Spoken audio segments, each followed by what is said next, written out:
नमस्कार दोस्तों, आप सभी का स्वागत है आप सभी के अपन चैनल एमके के भोजपुरी पर।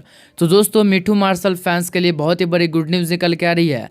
आप सभी को बता दूं, उनका एक और सॉन्ग आने वाला है जिसका टाइटल होगा लागल बा लॉकडाउन सैया मत जा बहरवा, जो कि दोस्तों एक लॉकडाउन स्पेशल सॉन्ग होने वाला है। तो आप सभी को बताया जाएगा इस वीडियो के माध्यम से कि आखिर इस गाने को, जो कि एक ऑडियो सॉन्ग होने वाला है, इसको कब रिलीज़ किया जाएगा, किस चैनल पर। तो चलिए सबसे पहले हम बात कर लेते हैं इस गाने को लेकर, जिस गाने का बोल है लागल बा लॉकडाउन सैया मत जा बहरवा, जिसको गाए हैं सुपरस्टार गायक व नायक मिठू मार्शल, और इसमें गीत दिए हैं एश आलम। वही दोस्तों, आप सभी को बता दूं, इस सॉन्ग के संगीतकार हैं विकेश भोजपुरिया और रिकॉर्डिंग किया गया है धीरज धनी के द्वारा।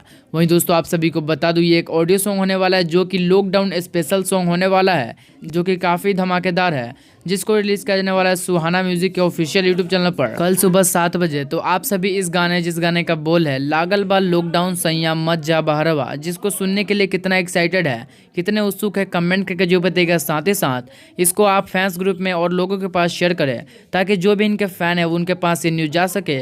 और जब ये कल गाना आएगा, जिस गाने का बोल है लागल बा लॉकडाउन सैया मत जा बहरवा, जिसको रिलीज किया जाएगा कल सुबह 7 बजे सुहान म्यूजिक ऑफिशियल यूट्यूब चैनल पर, तो वो अपना प्यार बरसा सके।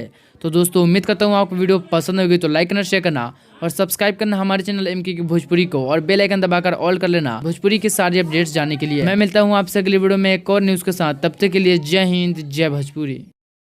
भोजपुरी इंडस्ट्री से जुड़ी कोई भी खबर सबसे पहले देखने के लिए सब्सक्राइब कर ले एमके भोजपुरी को, और साथ ही घंटी को दबाकर ऑल कर लेता है। कोई भी खबर डालूं सबसे पहले आप मोबाइल तक पहुंच सके बिल्कुल फ्री में।